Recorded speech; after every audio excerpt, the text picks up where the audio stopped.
Our kids are being decimated with chronic disease. I mean, right now we have 38% of preteens being pre-diabetic, according to the new USDA stats that are coming out.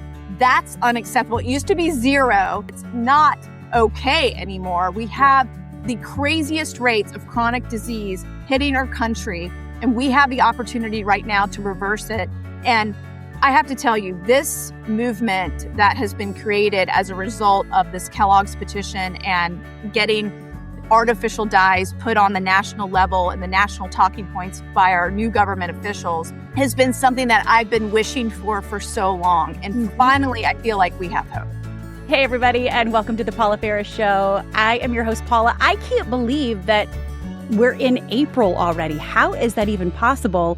And a little admission for you all, I still have my Christmas tree up downstairs. Now, it is the nostalgia tree, but I'm going to be writing about it in my personal newsletter. If you're not signed up, make sure you're signed up at paulaferrisofficial.com. I'll be talking about why it's okay to not be okay and why we need to give ourselves grace. It's all going to be explained in my personal newsletter, thus why my Christmas tree is still up, and we are in the month of April.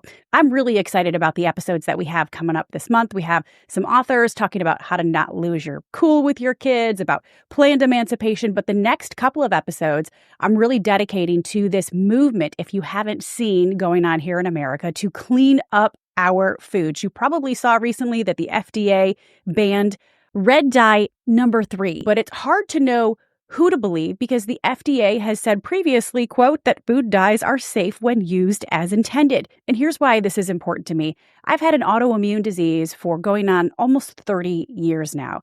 I know that when I travel abroad, I can eat anything and I'm fine. But here in America, I have to be really cautionary about what I put in my body. That's why I pretty much stick to a gluten-free, dairy-free diet. Now, I cheat a lot, you guys. I'm not perfect, and y'all know that I love a fountain drink. But because this is such a hot topic right now, and we're seeing such a movement to clean up our foods, and that includes food dyes, BHT, and pesticides, I wanted to invite one of the leading food activists onto the show. Her name is Vani Hari. She goes by The Food Babe.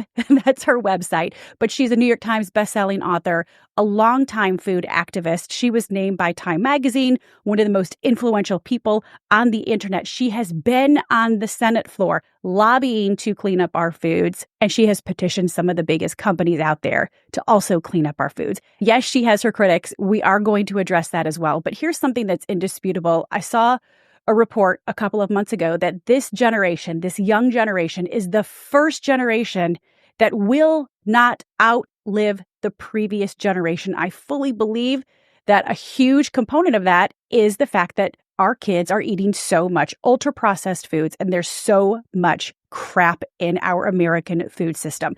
So Vani is going to talk about this movement, why she's actually excited about the bipartisan progress, and also how you can use your voice for change. Without further ado, here is the Food Babe, aka Vani Hari. Well, Vani Hari, I'm so excited to be here with you today. I've been waiting to have this conversation for a long time, and I've been following you on Instagram and all the activism you're doing to clean up our food. So it's great to have you on the show today. Thank you so much, Paula. It is nice to meet you. So, Vani, I have to be honest. It was about 10 years ago. I had this aha moment. A cousin of mine, she has 4 kids. She and her husband lived in Canada for a little bit for his job. I remember her telling me, Paula, the ingredients for Oreos in Canada are completely different than the ingredients for Oreos in America. And I was like, that's weird. But I didn't really think much about it. But now we're hearing so much. And I'm just stunned to hear that the ingredients for a lot of our products here in America are totally different than the ingredients from the same company, allegedly the same product, than the ingredients are in other countries. It's shocking. Yeah, it is really shocking. And, I've been looking at this difference between American foods and other countries' foods for now over 10 years. One of the first investigations I did when I quit my day job to become a food activist full time was to compare American ingredients towards the same ingredients in Europe in the exact same product. And I remember looking at labels and just being completely shocked, like Quaker Oats having red dyed apple pieces to make strawberry oatmeal, whereas in Europe, they were using real strawberries. And when I did this initial investigation, it went viral. And this is back in 2013. So this is 11 years ago. And it went so viral that it inspired me to actually take on one of the products I compared in that investigation, which was Kraft macaroni and cheese. Back then, Kraft was using paprika and beta carotene in Europe, but here in the United States, they were using yellow 5 and yellow 6, both ingredients linked to hyperactivity in children, because the European regulations and unions looked at a Southampton study that showed that there can be effects to children's brains Right. consuming these artificial dyes. And so they required a warning label on any product that contains artificial food dyes. So in Europe, if you use artificial food dyes, you have a cigarette type warning label on the product that says, Incredible. warning, Wow. may cause adverse effects on activity and attention in children. And instead of doing the right thing, Kraft and other companies decided to continue selling the coal tar petroleum-based dyes to Americans while serving other countries safer, better ingredients. And so what I want people to recognize here is the food companies are sinister in this because they know they're causing harm. They know they had to change their ingredients for other countries, but they decided not to do it and use the lack of FDA regulation to their advantage. And now we have a movement that is growing further than ever. So I want to touch on the critics in a bit and Kellogg's in a bit and the FDA guidelines in a bit. But let's back it up. We talked about some of these ingredients that are banned in other countries, and you say that they're making better, safer versions of the same products in other countries. So how much stricter are the food guidelines in other countries? And give us an example of like what kind of ingredients might be banned in other countries. There are foods that are regulated differently. So they may not be banned, but they're not allowed for. For example, you cannot use BHT, butylated hydroxytoluene, to line the packages of cereals in Europe, but you can use that preservative here in the United States, which is an endocrine disrupting chemical linked to cancer. Okay. So they don't use it in the European cereals, but they use it here in the United States. In Europe, there's only 400 approved chemicals for use around that. Here in the United States, it's over 10,000. So just the amount of chemicals and additives being allowed in our food is astronomical compared to other countries. When it comes to artificial food dyes, they are regulated differently. They require a warning label in Europe. And in other countries decided, you know what, this is not something we want to have. Like Red 40 is actually banned in certain countries.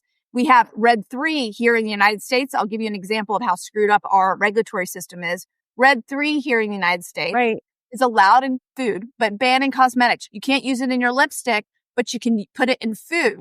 And this is because the maraschino cherry industry, who is in bed with the alcohol industry, lobbied the FDA when the ban was occurring and said, we need to keep this Red 3 for our maraschino cherries because that's how we sell our drinks at bars. And we need to allow it in our food still. And this is how powerful lobbyists and chemical and beverage lobbyists are in Washington, where they can literally control regulation through the money that they give our politicians. Yeah. What are these dyes specifically doing to our kids? I read allergies, ADHD, hyperactivity, cancer, neurobehavioral outcomes. What do you believe, and what does your research and your science say that these particular ingredients, BHT and dyes, are doing to our kids? You know, I have an advisory board where I regularly meet with several different doctors about these subjects. People like Dr. Mark Hyman, pediatrician Dr. Anna Maria Temple, Dr. Josh Axe, others out there that are looking at the data and looking at the science of this. And they've seen the 80 plus peer-reviewed studies on artificial dyes, and they see the effects on what's happening. I hear about clinical data that's happening in pediatrician offices at like Dr. Joel Walsh's office, where he asks his patients to remove artificial food dyes, and they immediately have better behavior. The kids, their rashes go away, their asthma goes away. So there is clinical data, there is peer-reviewed data, there is now states that have unanimously banned artificial food dyes from their schools unanimously, all Democrats, all Republicans, this is a bipartisan issue. They saw that this causes harm and they banned it from schools. That has just been signed by Governor Newsom in November of 2024. And so that's going to be taking place within the next several years. So this is something the science is already done on this. The fact that anyone is arguing the science means they're not being intellectually honest. You see the Kellogg's response to our petition and other food manufacturers, and they say they're following FDA regulations, that looking at world science, that they are in the right, that these additives are safe. That is false. That is not accurate. World science shows us that there's warning labels on artificial food dyes. World science shows us that Australia and India and Canada also don't use these artificial food dyes in these same products. People need to recognize that this is harming our children. And there's so many people that, yes, you may make a decision at the grocery store as a parent not to buy a product with artificial food dyes, but schools are serving this to our children, to so many kids that do not have the option to make the right choice. Yes. And we have to safeguard them. This is the fight of my career, to get artificial food dyes out of the American food supply. And yet the FDA says that food dyes are, quote, safe when they are used as intended. So there has been a lot of pushback regarding this movement, regarding you, Vani. You've heard it. You've read it. You don't have a background in science. People will try to diminish you because you don't have a background in research. People will call you a fear monger and that you prey on the paranoia of it. What do you say to all that criticism? Is it just par for the course? Like, does it just fuel your fire a little bit more? Well, the people who are making those attacks, what they do is they attack the messenger and they don't attack the message. You'll see that they don't attack the scientific studies that I mentioned, or the warning labels in Europe, or the actual subject matter, but they'll try to attack me and try to find some straw man to character assassinate me. And they say that. They say I'm pseudoscientist, that I'm not a doctor, I'm not a nutritionist. But you know what? You don't need to be any of those things to know how to read an ingredient label, or to research, or to find out the truth about your food. It's really super simple. The only people that have made it complicated are the food scientists that have created these 10,000 chemicals and put it into our food. And I can tell you, this is a massive experiment on our bodies. This is something that we have to have a revolutionary act to go against, because it's everywhere. It's in everything. It's being it's at grocery stores, of course, but it's at the convenience shops. It's everywhere you travel. It's at all of the, theme parks, every kids event, any type of show you take your kids to. It's everywhere, and it's being sold to us, and it's not okay anymore. We have the craziest rates of chronic disease hitting our country, and we have the opportunity right now to reverse it. And I have to tell you, this movement that has been created as a result of this Kellogg's petition and getting artificial dyes put on the national level and the national talking points by our new government officials has been something that I've been wishing for so long. And finally, I feel like we have hope. Yeah, I got to ask too, some of the other pushback regarding the food dyes, and it's really in everything. It says that there's a lot of misinformation on food dyes. Most are, in fact, approved in Europe, but under different labels. Is that true? No, that's not necessarily true. Now, of course, artificial food dyes are available to be used in Europe, but the food manufacturers don't use them because they have to put the warning label on their product. Okay, so you will find them under an E number if they are used, but then the warning label has to be there. But I have not found a product yet in Europe when I go visit and when I travel, which, I've been to 60 countries. So I travel a lot. I love it. It's my favorite pastime. I have not found a product that has an E number with that warning label on it. It's always, they take out the E numbers and put the warning label or put the warning label on. I can say, just from my own issues, I was diagnosed with colitis like 25 years ago. I'm supposed to avoid gluten and dairy, and I'm very sensitive. But when I go overseas, when I traveled to Lebanon to see my family, when I go to Europe, like when I went to Brazil, I ate everything and I was fine. So that right there, that's not just anecdote. Like for me, that was a case study in American diet for me. You mentioned earlier, Vani, you have 2 kids. They are now 7 and 3, but you left your day job a little over 10 years ago. Like, how did this whole mission start for you?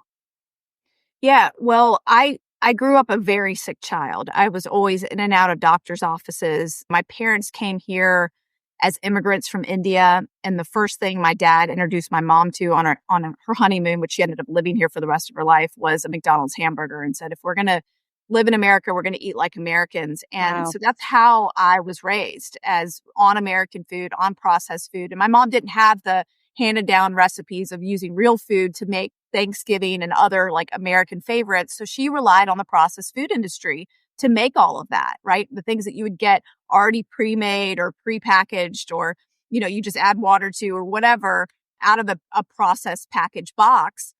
And that's how I grew up, on TV dinners, on fast food. Fast food was very exciting for Tuna my. helper right here. I can't tell you how much hamburger and tuna helper I had. Oh, Fun. yeah. Hamburger Helper, Betty Crocker, everything, Duncan Hines. My cake every birthday was a Pepperidge Farm cake already out of straight out of the freezer section of the grocery store. It was not a home baked cake. And fast food was very appealing to my parents. This is something they didn't have in India, and was stunned at how cheap it was and available. And, I was there at every free Mother's Day, Father's Day breakfast at McDonald's, where you had to color the drawing to get the free breakfast. I was there. I was eating that food. And I also had eczema all over my body. I had asthma. I was on so many prescription drugs. And it wasn't until my early 20s where I hit rock bottom, where I was overweight, depressed, super sick, and now had digestive issues and having my appendix taken out, that I hit rock bottom. Oh, wow. And decided to do something about my health. And I started to actually channel this energy that I learned in debate, where I was number one in state 3 years in a row in high school and recruited to college to be in debate. And I used those skills on how to research. Back then, we didn't have Google, so you had to actually go to the library, check out the look at the microfiche, check out the Oh my law gosh, journals. yeah. You had to print all your evidence and carry it in these big tubs with you to every debate tournament. So I did the same thing with my health, and I started to check out these big books on nutrition. And there was one phrase in this nutrition book that I'll never forget, is that the majority of foods at the grocery store are dead. They're not alive. Yes. Yes. And that's how I felt for most of my life, dead. When did our food supply, the chain, when did that change? Because I remember hearing that same thing. Back in the day, you would routinely find, like, and I know this is gross, but like rodents in the flour, because there were living organisms.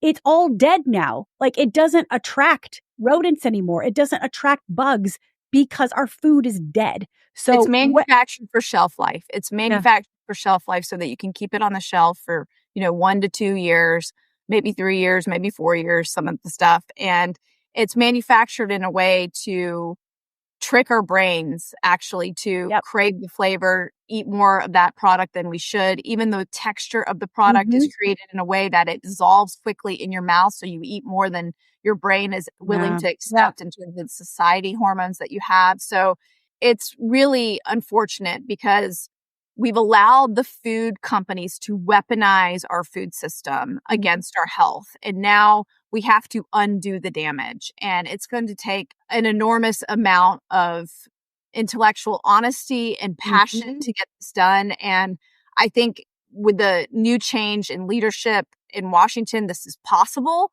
I'm not holding my breath, but it is possible. Yeah. I had the opportunity to speak to and be with the new director of the FDA, and in the Senate panel that I got to speak in. And I can tell you, he gets it. He understands what's happening with the food system. And that's really exciting, because before, every person in that position, it was like a revolving door between pharma and the government. And now we have someone who actually understands what's going on.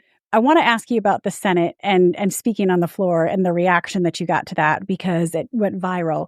But when did you said our food chain and the supply changed? When did that happen? And can we trace a lot of our issues back to that point in time? Yeah, I mean, it was back in the, kind of the industrial age. I mean, a lot of different factors started to happen. Women started to be more in the workforce. There was that push. So there was the option of the food industry saw that as an opportunity to create convenience foods.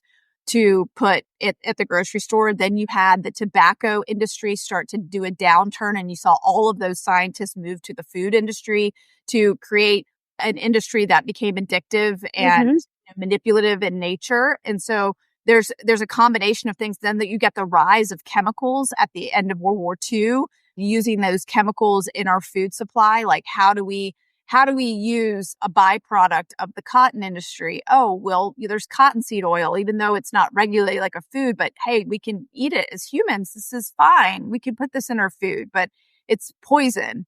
And the same thing with artificial food dyes. They were created out of petroleum and coal tar. They used to have, if you look at the deep, dark, sinister history of artificial dyes, they used to have really high levels of heavy metal, lead, and arsenic. And that's how they created these coal tar, petroleum-based ones that were a little bit cleaner, which are still problematic, obviously, because it's not real food. This is not food that God intended us to eat. And this has been created as a money-making opportunity for the industrialized food system.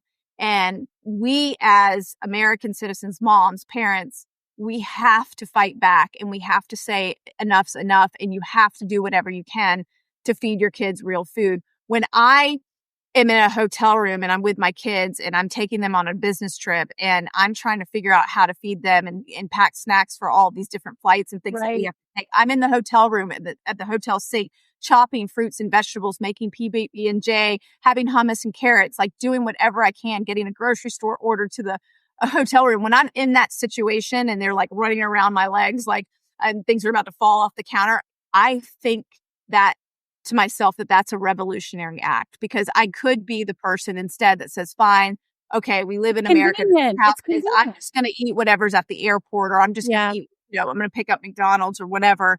We have to get away from that mindset, because our kids are being decimated with chronic disease. I mean, right now we have 38% of preteens being pre-diabetic, according to the new USDA stats that are coming out. That's unacceptable. It used to be 0. Now it's 38%.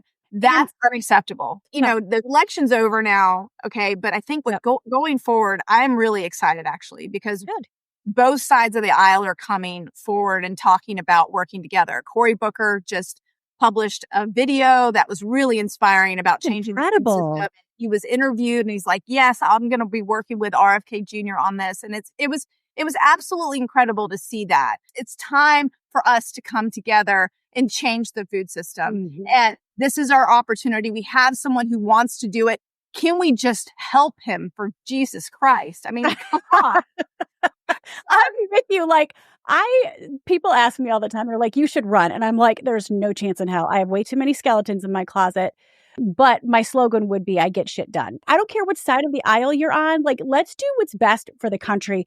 Okay, but with Kellogg, so in 2015, they said they would change their ingredients. That never happened. They said they would do that by 2018. So that's why you have this petition signed.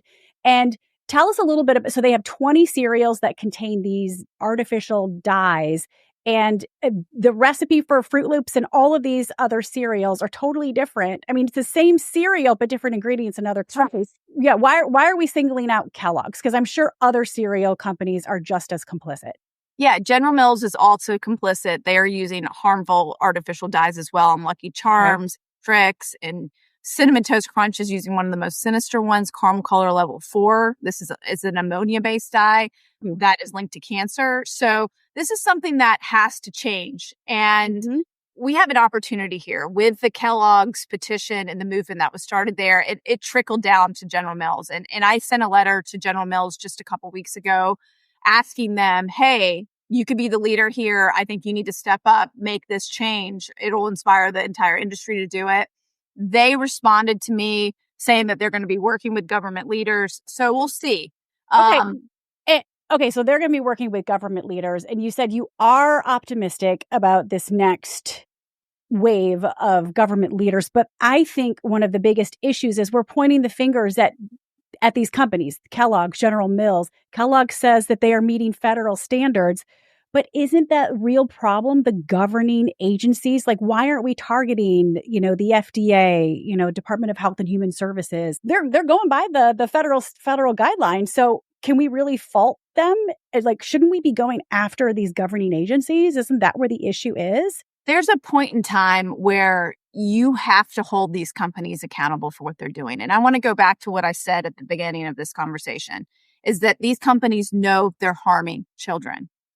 When are we going to, from a nation, from a legal standpoint, start to look at these companies from a situation where if you go look at their records and they figured this out, and when they made the decision not to change it for Americans, but they changed it for all the other countries, what legal definition is that? And what is it that we can target these companies for? And right now I'm getting so many different emails and contact forms about, hey, I'm a lawyer. I want to take on these food industry giants. That's And incredible. I want to take on this issue. And it's absolutely incredible because we're looking at the language of like, where can these companies be held liable for the fact that they know they're harming children? We should not be allowing our food companies to do this to us. And we as the American people have the most power in this. We make the decision whether these companies survive or not.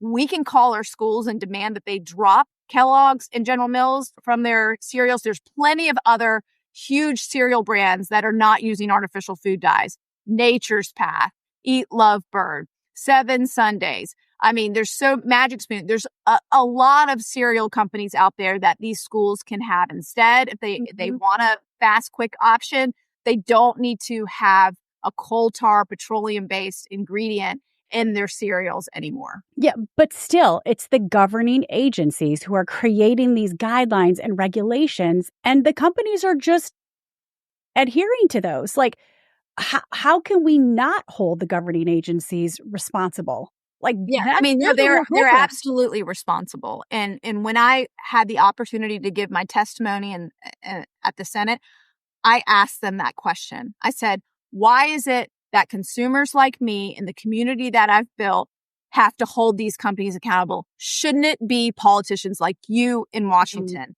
Yeah. And when I said that, I got a standing ovation.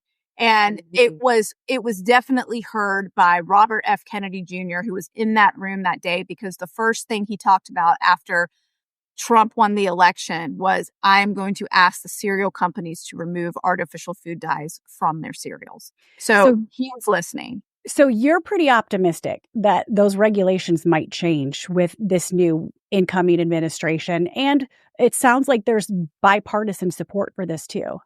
Yes, there's definitely bipartisan support, but it's going to be a fight. It's going to be a fight. It's going to be a food fight. It's going to be a major food fight. The food industry is not going to just, let us do this to them. No, I mean, look at what's happened with Kellogg's. I had to go to Kellogg's headquarters with 1,000 people at their front door. They still wouldn't even let me in or sit down and have a conversation. Instead, they had an executive in the building that had a sign that said, "Get off my lawn," pointed down at us, all the women and children that were behind me. It was absolutely disgusting what was happening. And then since then, there's been an onslaught of media. It's been their biggest PR mistake ever not to sit down with us. And they are going to have to change. Right now, I hear Kellogg's, Fruit Loops has gone down 56% at grocery store sales. There's a thing called the Spins Report that you can go look at this data. You can see that all of their cereals are on sale right now. Buy one, get 3 free. I mean, they're trying to liquidate it. So this is going to be changing. I know they're trying to get rid of the product, and I know they can't announce the change until they get rid of the product. Having 2 different products on the grocery store shelves is not feasible. It will open themselves up to legal issues. And so it's going to be interesting to see how they change, how fast they change. They're going to change. They're going to have to change. This is a company that will not exist in 100 years if they don't change. I will tell you that right now. It will be my life's mission to make sure nobody buys Kellogg's ever again until they change. You mentioned a couple of things, how we can best use our voice, as citizens, and also how we need to shop. And you mentioned some of the other cereal makers as substitutes. I haven't heard of a lot of those. And Vani, honestly, I know people are like, shop organic, shop clean. It's like 3 times the cost, and groceries are already out of control. I want to shop organic. I want to shop clean, but it's so expensive, right? It's almost cost prohibitive. Are you optimistic that maybe those costs will come down? How do we get those costs? Because it shouldn't, like, eating clean shouldn't clean out your wallet. I mean, and that's where we are right now. So how do we shop organic on a budget? And are you optimistic at all that some of those costs will come down? So one of the things that happened when I quit my job, I quit it cold turkey. And the first thing I thought about is how am I going to afford organic food because I no Right. longer have a salary. And so I wrote a blog post actually about that 75 ways to save on organics because I had to figure out how to do it when I didn't have a salary. And Good. so there are a lot of different ways. One of the things that I did then and I still do today, which is absolutely incredible, is I make steel cut oatmeal the night before in a crock pot for my kids and myself. And it's one of the cheapest breakfasts ever. It's cheaper than cereal. And I do like a half a cup of that. It feeds me and my two kids. My husband Wow, usually that's has great. eggs. It's incredible. I put flaxseed on it. I put, different fruits and vegetables, whatever's in season on them. Not vegetables, just fruits. But, and then, Like, not not sure about the veg. I don't. That would be a lie. No, it's just fruit. So pomegranate seeds are some of our favorite things that we put on there. Blueberries, strawberries. They love it. Every single Yeah. morning, we just kind of wake up to that hot breakfast. And that way it kind of fills them until I can get like the next course going. Like usually they do want some eggs or bacon or something else. Yeah. And so I'll give them that as well before school. And it's so easy. You make it the night before. It takes less than 30 seconds to put in the Okay, crock pot. that's my kind of breakfast. Yeah. And then it's ready and it's creamy and it's delicious. It's not burnt. You're not sitting on the stove trying to stir it in the morning. Like Mhm. you need quick and easy. And so that's one of the reasons why I wrote both of my cookbooks, Food Babe Family and Food Babe Kitchen, to share the recipes that I make at home with my family. And all of them are basically around 30 minutes or less because I don't have the time to spend in the kitchen. I'm working. I'm raising two Huge. young children Yeah. and I'm running another company too. So it's so much work, but I have a commitment to real food and to feed my kids real food. And so in those books, you'll find all the amazing recipes that you can make for your family and you can make them in advance and you can freeze a lot of them. Like I have this sweet potato waffle recipe in Food Babe Kitchen that I make all the time and I just freeze it. I make a bunch, on a Sunday morning and then they're in the freezer, ready to go and just pop into the toaster. And I do that a lot with the school lunches too. I'm freezing stuff that can be reheated that day of and put into a school lunch and popped in there really quickly. I'm not one of those Food Network chefs that will sit in 3 or 4 hours in the kitchen and do stuff. Heck no. Like this is about survival here Yeah. and like making sure your kids eat real food, but also, you get to live your life as well. I'll link to that in the show notes. And also, if you can pass along the 75 ways to save on organic, that blog, I'll link that in the show notes too. And then lastly, you said you have like lawyers reaching out to you now. For the average consumer out there, the average citizen that's like, how do I use my voice? Especially if people are going to criticize, like, look what they've done to you. They've tried to villainize you and say, she's a fear monger. She just whips up fear and paranoia. She doesn't have a background in research or science. Like they try to diminish you. What are we supposed to do as average citizens? How can we use our voice? Maybe even, I think federally, it's so intimidating, but like even I think we have more power at the local level. So how can we use our voice at the local level to advocate for change? Yeah, I would say the places that you see artificial food dyes and foods that are not suitable for children being served, you speak up. You speak up about that. If it's your soccer game, if it's the dance class that your daughter goes to, if it's the school that they're going to, you have the opportunity to make your voice heard. It really can create change. There are school systems right now dropping Kellogg's and bringing in Nature's Path. I know about this, right? There's hotel chains that are starting to look at not putting Fruit Loops at the breakfast buffet. This is something that can happen at the local level. You can tell, like, that's what I did anyways when I was just traveling and I had to stay in a hotel and there's like Fruit Loops there and my kids think it's the most hilarious thing when they see Fruit Loops because, they know everything that's going on, but they're like, Mom, Fruit Loops. And then they see the other kids in the restaurant eating Fruit Loops and they're like, Mom, they're eating Fruit Loops. And it's such an interesting conversation that I'm having with my kids about food culture and how to be polite and why this is important and why we're doing what we're doing. And it's such an opportunity for education. And so my request for every parent out there is to have these conversations with your kids. Yeah. Teach them the truth about food. There's no such thing as like saying that it's not bad. It is absolutely bad. It is absolutely full of chemicals and junk and processed garbage, a cereal. And you can tell them that. And it's okay to tell them the truth. There's been this movement online, which has just completely baffled me with nutritionists and registered dietitians to say that like you can't demonize a food. Absolutely, you can. You can tell them the truth. They deserve to know the truth of what's been done to our food system. It's been weaponized against us, and they need to know the truth so that they can have the real skills in this world when they're out on their own to choose real food and so that they can protect their health.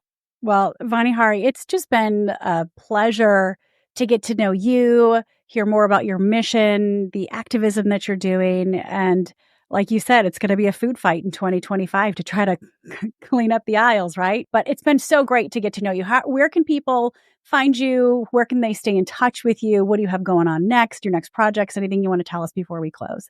Yeah, you can come on over to foodbabe.com. You can still sign the Kellogg's petition there. Come add your voice. And everywhere on social media is The Food Babe. So come and follow and be part of this movement to help us change the food system. Well, you're a good mom. You really are. And if you want to get something done, give it to a mom. She will get it done. So you certainly are. A big thanks to Vani Hari for joining the show. My takeaway is coming up in a moment, but I can't emphasize enough. You need to do the research for yourself. You can't just believe everything that's out there. Yes, I'm going to bring you some leading voices on this, including next week. But I do encourage you to do some research. And it is difficult to know who to believe because, as I said earlier, the FDA has previously said that food dyes are safe when used as intended. So who are you to believe? But a couple of things that you can't dispute, those numbers that Vani mentioned, the chronic disease amongst our youth, our pre-teen, pre-diabetic epidemic, 38% when before it was 0%. And you can't argue the recent findings that say that this younger generation is one of the first generations that will not outlive the previous generation. And again, there's a lot of different reasons for that. But I'm going to link to all of Vani's stuff. I'm going to link to her petition. I'm going to link to her blog, The 75 Ways to Save on Organic. I will link to her website and also an app that I really love. And look, I know a lot of you don't like it, and some dietitians will say that it weaponizes and demonizes your food, but I love that my kids are actually looking at ingredients now, and they're trying to stay away from certain foods that have dyes or pesticides in them. But an app that I love is called Yuka. I don't even know if I'm saying that right. It's spelled Y-U-K-A. It's a free app. If you want to upgrade, I did. It's $10. But this app will tell you actually what's in your food and also what's in your cosmetics. And look, I don't live and die by it, but it's good to be informed. And I love that my kids are now looking at the ingredients and understanding that they are what they eat. So next week, we're going to continue this conversation with Dr. Josh Axe. He's going to tell us what's really in our food. And I know that it can be overwhelming for families, thinking that they have to clean everything out. The goal is not perfection here. The goal is just progress and to be informed. That's the first step. He's going to tell us how to make some really easy swaps in our homes and also how we can protect our families. I'm really excited about these episodes. I'm excited about the momentum and the movement to clean up our foods, and we are going to keep talking about it. And I'll see you right here next week, everybody. Thanks for joining the show. I know you guys thought you were done with me, but not quite yet. I have one more thing to tell you about. If you're watching on YouTube or you're listening on your favorite podcast platform, don't forget to subscribe to the show. I don't want you to miss a single beat or a single conversation. And remember, my DMs are always open. Tell me what you want to talk about.